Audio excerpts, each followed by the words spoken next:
کتاب هستی باب ششم. طوفان، سببهای غضب خدا.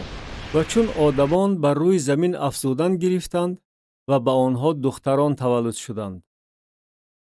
پسران خدا دختران آدمیزاد را دیدند که خوشرویند و هر کدام را که خوش می‌کردند برای خود به زنی می‌گرفتند. و خداوند گفت: روح من در آدمیزاد دائم نخواهد ماند، زیرا که وی بشر است. بگذار ایام وی 120 سال باشد. در آن روزگاران در زمین بهادران بودند، علل خصوص بعد از زمانی که پسران خدا نزد دختران آدمیزاد آمدند و آنها برایشان فرزند آوردند. این پهلوانان از قدیم الایام مردان نامور بودند و خداوند دید که بدکرداری آدمیزاد در زمین بسیار است و همه فکر و اندیشه های دل او همیشه فقط بد است. و خداوند پشیمان شد که آدمیزاد را بر زمین به وجود آورد و دلش محزون شد.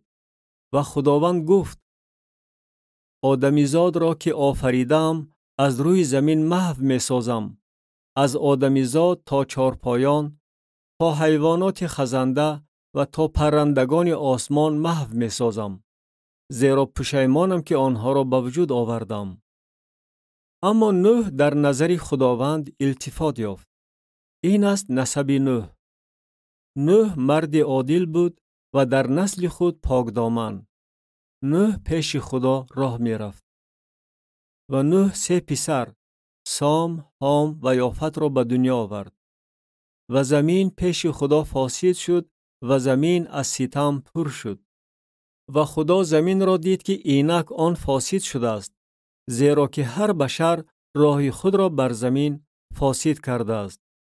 و خدا به نوح گفت: انتهای هر بشر پیش من فرا رسیده است، زیرا که زمین از دست آنها از ستم پر شده است و اینک من آنها را از زمین نیست می کنم.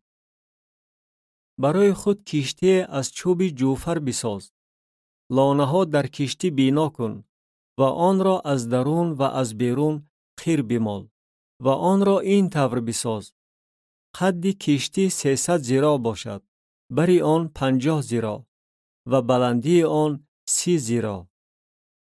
روزن در کشتی بساز و آن را به ذراع از بالا تمام کن و دری کشتی را از پهلوی آن بگذار و قبضهای پایان، میانه و بالا در آن بساز.